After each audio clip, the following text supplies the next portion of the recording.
رات کے سناٹے میں جب ہر طرف خاموشی چھائی ہوئی ہو، ذرا تصور کیجیے ایک شخص تنہا اور پوری قوم کے سامنے کھڑا ہے. قوم مذاق اڑا رہی ہے اور وہ مسلسل ایک ہی پیغام دے رہا ہے: اللہ کی طرف لوٹا، اللہ سے توبہ کر لو، استغفار کر لو، ورنہ ایک عظیم عذاب آنے والا ہے. لیکن سوال یہ ہے، وہ عذاب کیا تھا؟ اور پوری قوم نے ان کی ان باتوں کو سن کر ہنسی مذاق میں اڑا دیا تھا. اور وہ کون سا لمحہ تھا جب زمین اور آسمان دونوں نے ایک ساتھ مل کر اپنا غضب دکھایا تھا؟ یہ حضرت نوح علیہ السلام کی وہ داستان ہے جو صرف تاریخ نہیں، ایمان کا امتحان ہے. حضرت نوح علیہ السلام اور ان کی قوم کی سرکشی، حضرت نوح علیہ السلام کا صبر اور ان کی دعوت، اور آخرکار اللہ کا فیصلہ. یہ سب قرآن پاک میں تفصیل کے ساتھ بیان ہوا ہے. حضرت نوح علیہ السلام کی کہانی صرف ایک واقعہ نہیں بلکہ انسانیت کے لیے ایک پیغام بھی ہے کہ جب اللہ کی نافرمانی حد سے زیادہ بڑھ جائے تو اللہ کا عذاب ضرور آتا ہے. آج کی اس ڈاکومنٹری ویڈیو میں ہم اس واقعے کو سنی سنائی کہانی پر نہیں بلکہ ایک حقیقت پر، بلکہ اصلی تاریخی اور قرآنی حقائق کے ساتھ پیش کریں گے. حضرت آدم علیہ السلام کی وفات کے کئی سال گزر چکے تھے. وقت گزرتا چلا گیا اور انسان آہستہ آہستہ گمراہی کی طرف بڑھنے لگا. اور قوم نوح نے کچھ نیک لوگوں کی یاد میں ان کے مجسمے بنا لیے: ود، سوا، یغوث، یعوق، نصر. یہ قرآن میں سورہ نوح آیت نمبر 23 میں بھی ذکر ہوئے. پہلے یہ مجسمے احترام کے لیے بنائے گئے تھے، پھر وقت کے ساتھ ساتھ شیطان نے لوگوں کے دلوں میں وسوسہ ڈالا کہ ان کی پوجا کرو، یہ تمہارے خدا کے قریب لے کے جائیں گے، اور یوں شرک کی بنیاد پڑ گئی. اسی ماحول میں اللہ تعالیٰ نے حضرت نوح علیہ السلام کو نبوت عطا فرمائی، اور حضرت نوح علیہ السلام نے نہ تھکنے والی دعوتوں کا سلسلہ شروع کیا. وہ دن میں بھی بلاتے اور رات میں بھی بلاتے، آہستگی سے بھی بلاتے اور اعلانیہ بھی بلاتے. ان کے الفاظ نرم، حکمت بھرے اور درد سے بھرے ہوتے. وہ کہتے: اے میری قوم، اللہ کی عبادت کرو، وہی تمہارا رب ہے، وہی رازق ہے، اور اسی سے ڈرو. لیکن جواب میں قوم نے کیا کہا؟ کسی نے کپڑا منہ پر ڈال لیا، کسی نے اپنے کانوں میں انگلیاں ٹھونس لی، کسی نے مذاق اڑایا اور کسی نے کہا: اے نوح، ہم تمہیں اپنے جیسا ہی انسان سمجھتے ہیں، ہم تمہاری بات نہیں مانیں گے. اور حضرت نوح علیہ السلام ان کی جاہلیت دیکھ کر بھی صبر کرتے رہے.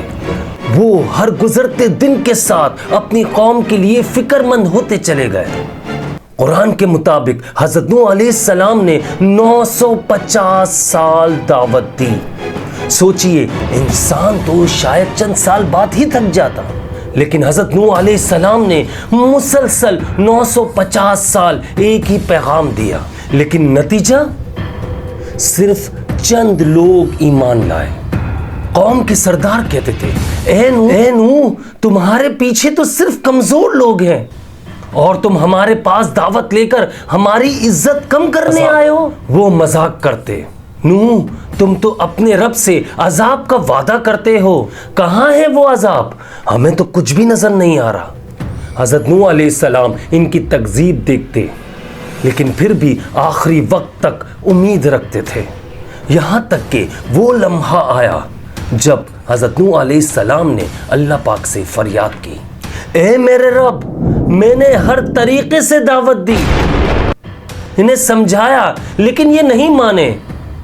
اے میرے رب، اب تو ہی فیصلہ فرما. اللہ پاک کا جواب آیا: اے نوح، ہماری نگرانی میں اور ہمارے حکم سے ایک کشتی بنائیے. یہ وہ دن تھا جب تقدیر کا فیصلہ لکھ دیا گیا. حضرت نوح علیہ السلام نے کشتی بنانا شروع کر دی. ایک بڑی اور طاقتور کشتی جو آنے والے طوفان کے لیے تیار کی جا رہی تھی. قوم نے پھر سے مذاق شروع کر دیا. اے نوح کبھی نبی تھے اب بڑا ہی بن گئے. معاذ اللہ، اس خشک زمین پر کشتی کا کیا کام؟ کیا سمندر یہاں آئے گا؟ وہ ہنستے تانے دیتے، لیکن حضرت نوح علیہ السلام اپنے رب کے حکم پر ثابت قدم رہے. کشتی بن گئی. پھر اللہ پاک نے حکم دیا، اے نوح اپنی قوم میں سے اہل ایمان والے لوگ لے لو اور ہر جانور میں سے ایک جوڑا بھی. حضرت نوح علیہ السلام نے اہل ایمان لوگوں کو جمع کرنا شروع کر دیا. جانور آنا شروع ہو گئے. ایک عجیب منظر تھا. زمین پر ایک خاموشی، جیسے پوری کائنات کسی بڑے حکم کے انتظار میں ہو. پھر وہ لمحہ آ گیا جو حضرت نوح علیہ السلام نے اپنی قوم کو صدیوں سے سنایا تھا. قرآن کہتا ہے ہم نے زمین کے چشمے پھاڑ دیے اور آسمان کو موسلا دھار پانی برسنے کا حکم دیا. آسمان کھل گیا، زمین پھٹ گئی. پانی نیچے سے بھی ابل رہا تھا، اوپر سے بھی گر رہا تھا اور پوری دنیا پانی میں ڈوبنے لگی. قوم نوح دوڑتی رہی، چیختی رہی، چلاتی رہی، لیکن اب وقت ختم ہو چکا تھا. پہاڑ چھوٹے نظر آ رہے تھے، درخت بہہ رہے تھے، گھر مکانات ملبے میں بدل رہے تھے. حضرت نوح علیہ السلام کے سامنے ایک اور آزمائش آئی. ان کا اپنا بیٹا کشتی سے باہر. حضرت نوح علیہ السلام نے پکارا، اے میرے بیٹے ہمارے ساتھ سوار ہو جا، کافروں کے ساتھ نہ جا. لیکن اس نے کہا میں پہاڑ پر چڑھ جاؤں گا، وہ مجھے بچا لے گا. نوح علیہ السلام نے جواب دیا، آج دن کسی کو کوئی بھی اللہ کے فیصلے سے نہیں بچا سکتا. اور پھر ایک عظیم موج آئی اور بیٹے کو لے کر چلی گئی. حضرت نوح علیہ السلام کے دل پر کیا گزری ہوگی یہ صرف اللہ ہی جانتا ہے، لیکن وہ ثابت قدم رہے کیونکہ اللہ کا حکم سب سے بڑا ہے. کشتی پانی پر چلتی رہی یہاں تک کہ زمین صاف ہو گئی. پھر اللہ نے فرمایا، اے نوح ہماری طرف سے سلامتی کے ساتھ کشتی سے اتر جاؤ.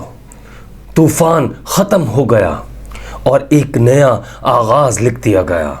حضرت نوح علیہ السلام کی پوری داستان ہمیں 3 عظیم پیغام دیتی ہے. ایمان اور حق پر قائم رہنے کا صبر، 950 سال کی دعوت لیکن پھر بھی استقامت. اللہ کا فیصلہ ہمیشہ حق ہوتا ہے، چاہے پوری دنیا مخالفت کر دے، لیکن اللہ کی نصرت وقت پر آتی ہے. نمبر 3 پر میں آپ سے یہ کہوں گا، ایمان نسب سے نہیں دل سے ہوتا ہے. حضرت نوح علیہ السلام کا بیٹا بھی ایمان نہ لایا، اس سے بڑا سبق کیا ہو سکتا ہے؟ آج ہم بھی اپنی زندگیوں میں مشکلات، مصیبتوں، رکاوٹوں میں سے گزرتے ہیں اور ہم یہ سمجھتے ہیں کہ زندگی ختم ہو گئی. ایسا ہرگز نہیں ہے، کیونکہ میں آپ کو معلوم ہے کہ استغفار پر اس لیے ویڈیوز زیادہ بناتا ہوں تاکہ آپ لوگ سمجھ سکیں، عمل کریں. کیونکہ استغفار، اللہ سے توبہ، اللہ کے سامنے جھک جانا، اپنے آپ کو خطا کار ماننا آپ کی پوری زندگی کو بدل دیتا ہے. اگر آپ چاہتے ہیں کہ میں مزید اور ڈاکومنٹری ویڈیوز بناؤں تو مجھے کمنٹ میں لازمی بتائیے گا. اسی کے ساتھ مجھے اپنی خاص دعاؤں میں یاد رکھیے گا. میں ہوں آپ سب کا بھائی عبداللہ بن حمید. میرے چینل کو ضرور سبسکرائب کر لیجئے گا. السلام علیکم ورحمۃ اللہ وبرکاتہ.